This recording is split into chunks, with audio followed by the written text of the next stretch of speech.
जी घटिया काम कर रहे हैं, उनके घटिया काम। इनके हिसाब से कि किशनगंज में बांग्लादेशी आ चुके हैं, वो बहुत घटिया काम।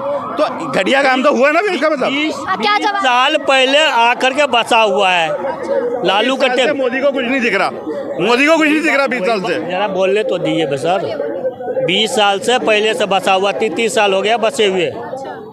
तो अभी जब सरकार आई थी तब वो उन्होंने उसके खिलाफ कोई कदम क्यों नहीं उठाया? दिल्ली में और कई जगह पे तो कदम उठाए जा रहे हैं, बांग्लादेशियों को निकाला जा रहा है ना अब तो। हाँ निकाला जाएगा, निकलेगा जरूर, टाइम लगेगा, निकलेगा जरूर, मगर बीजेपी आएगा, समझे, बीजेपी छोड़ के किसी। लेकिन क्या बिहार में बीजेपी इतनी मजबूत है कि वो स्वयं आ पाएगी या फिर वो गठबंधन में ही आ पाएगी?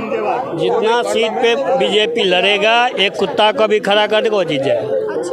ये बात समझ लीजिए। मतलब आप कह रहे हैं कि बीजेपी पूरी सीट लेके आएगी? अब पूरा सीट एक भी देखिएगा, ये चैनल पे बोल रहा हूँ ना, एक भी सीट नहीं हारेगा।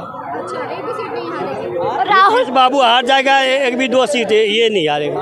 कई लोग तो कह रहे हैं नीतीश जी ने बड़ा अच्छा काम किया बिहार में, आप कह रहे हैं हार जाएंगे। एक मिसाल बोला हूँ ना आपको एक मिसाल बोला हूँ ना, मगर ये बात आपको स्पष्ट बोलता हूँ, बीजेपी एक भी सीट नहीं हारेगा।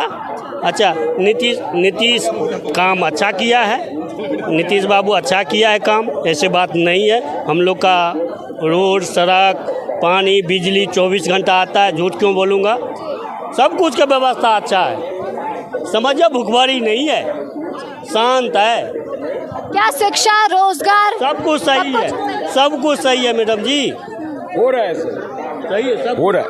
सब कुछ। बिहार के चुनाव की आप बात कर रहे हैं, बिहार के चुनाव के लिए इतना ही कहना चाहूँगा, मोदी जी से मेरी रिक्वेस्ट है, आपने उन्हें केंद्रीय प्रशासन मंत्री बनाया है, उनको आपने केंद्र में ले आए हैं, उनको केंद्र में ही रखिए, क्योंकि पिछली बार पासवान के बेटे, मैं वही कह रहा हूँ, मैं वापस अपने शब्द लेता हूँ, back to A pardon, Chirag Paswan को मोदी जी जरा संभाल लें, उनको केंद्र में प्रशासन मंत्री बनाया है, उन्हें केंद्र में ही रखें। लेकिन चिराग का कारण क्या है, पिछली बार चिराग पासवान 134 सीटों पे लड़े विधायक के चुनाव में, देश के चुनाव में, बिहार के चुनाव में एक भी सीट नहीं जीते। नुकसान किसका करके गए? जेडीयू का। नीतीश कुमार की 44-45 सीटें आई, बीजेपी की तो 78 आ गई, लेकिन नीतीश कुमार की सीटें कम हो गई। लेकिन चिराग पासवान जी जो हैं वो तो सरेआम कहते हैं कि मैं केंद्र में भले ही चला गया हूं, पर बिहार जो है यही मेरा गढ़ है। बिहार गढ़ है आपका, अच्छी बात है, हम भी कहते हैं गढ़ है, हम मना नहीं कर रहे हैं, चुनावी रूप से कह रहे हैं वो मैं कह रहा हूँ। इस बार आप, पिछली बार आपने गठबंधन में नहीं थे, आप एनडीए गठबंधन में जैसे बीजेपी और जेडीयू थी, आप नहीं थे, आपने इंडिपेंडेंटली 134 उतारे। अगर इस बार आपको चुनाव में अगर आना है तो आप गठबंधन में आइए, सीट शेयरिंग फॉर्मूले को अपनाइए, वो सीट शेयरिंग के हिसाब से आप अपने कैंडिडेट खड़े कीजिए, लेकिन इंडिपेंडेंट आप चुनाव लड़ेंगे, इसमें एनडीए को नुकसान होगा। अच्छा, बिहार के चुनाव में अब ये जो नई दलों का जो मतलब कई नए दल शामिल हो रहे हैं, तो क्या लग रहा है इससे वोट बैंक में कटौती नहीं आएगी? नहीं, प्रशांत किशोर हैं, आप जिनका एग्जाम्पल दे रही हैं, प्रशांत किशोर तो एक कंसल्टेंट थे, शुरुआत उन्होंने 2014 में बीजेपी का कंसल्टेंट बन के की, फिर वो राहुल गांधी के कंसल्टेंट बने, फिर वो ममता बनर्जी के कंसल्टेंट बने। अब वो उनको लगा कंसल्टेंट बन के मेरा बात नहीं बन रही है, चलो मैं पार्टी खड़ी कर लेता हूँ।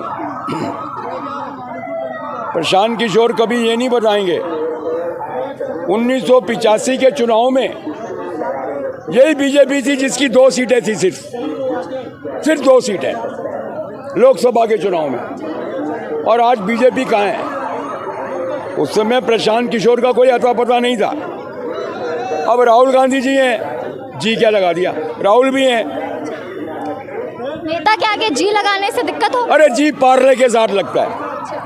राहुल जी, राहुल हैं, राहुल गेंडी, GAND भाई, फिरोज गेंडी थे, GAND भाई, GAND चाई नहीं थे, बात समझिए।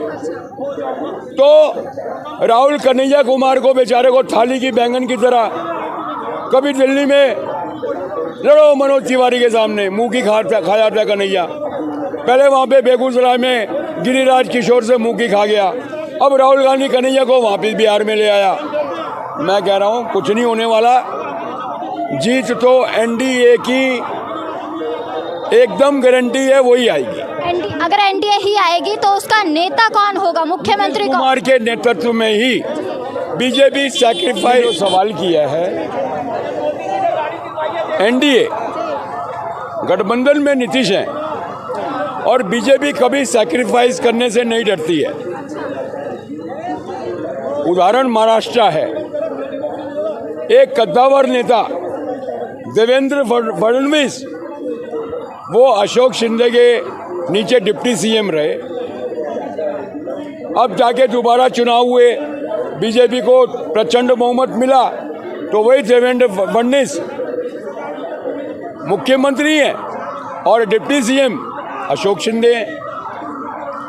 मेरा कहने का मतलब ये है, अगर बीजेपी के एमपी अपने पद से इस्तीफा देके विधायक का चुनाव भी लड़ लेते, 23 विधायकों ने चुनाव लड़े हैं, 23 विधायकों ने चुनाव लड़े हैं, तो मतलब 12वीं में 10वीं का एग्जाम भी दे देंगे, कोई टेंशन नहीं है देश के लिए। लेकिन कई लोग तो कह रहे हैं कि मोदी जी जो है वो लास्ट टाइम पे अपना पत्ता बदल देते हैं, तो इस बार भी नीतीश जी नहीं हो सकता है कि कोई नए मुख्यमंत्री बन जाए? नहीं, नीतीश जी ही होंगे। नीतीश जी ही होंगे, क्योंकि नीतीश जी ने 3 बार कह चुके हैं कि अब मैं पलटी नहीं मारूंगा, तो नीतीश जी की इस बात का मोदी जी ध्यान रख रहे हैं।